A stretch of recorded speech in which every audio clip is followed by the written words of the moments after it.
Lesson 3. Prince Siddhartha's Youth and His Married Life. Paragraph 1. A wonderful thing took place at a plowing festival in his childhood. It was an early spiritual experience which, later in his search for truth, served as a key to his enlightenment. Once, on a spring plowing ceremony, the king took the prince to the field and placed him under the shade of a rose apple tree, where he was watched by his nurses. Because the king himself took part in the plowing, the prince looked at his father driving a golden plow together with other nobles. But he also saw the oxen dragging their heavy yokes and many farmers sweating at their work. While the nurses ran away to join the crowd, he was left alone in the quiet. Though he was young in years, he was old in wisdom. He thought so deeply over the sight that he forgot everything around and developed a state of meditation, to the great surprise of the nurses and his father. The king felt great pride in his son, but all the time he recalled the hermit's prophecy. Then he surrounded him with all pleasures and amusements and young playmates, carefully keeping away from him all knowledge of pain, sadness, and death. When the prince was 16 years old, the king arranged for his son's marriage. According to their custom, a prince who desired to get married had to prove his strength and courage.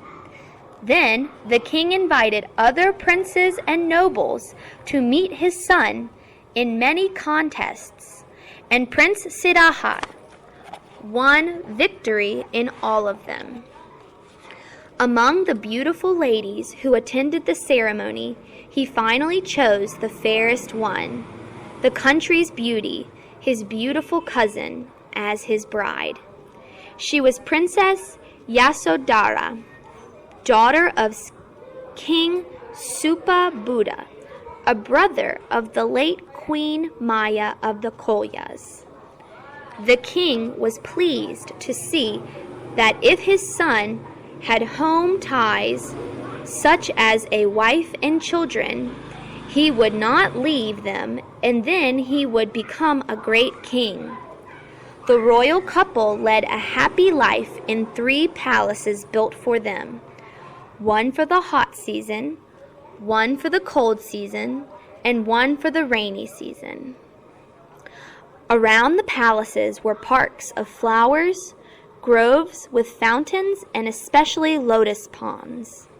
For nearly 13 years, they spent their prime of youth in these palaces, enjoying all worldly pleasures among skillful musicians, attractive dancing girls, and a variety of delicious food. But the prince was never allowed to go out to see the world outside. The poor, the sick, and the aged were kept away from his sight, and no one was allowed to talk anything sad before him. As time passed, however, the prince's thoughts returned to the problem of suffering. He had no sorrow of his own, but he felt pity for mankind, and he tried to understand the true meaning of human life. Adapted from Narada Mahathera. Dhammapada, verse 171. Come, behold this world. It is like a gaudy royal chariot, in which many fools sink down, but the wise have no attachment for it. Dhammapada, verse 336. He who lives in the world overcomes this base craving, from his sorrows fall away like water drops from a lotus leaf.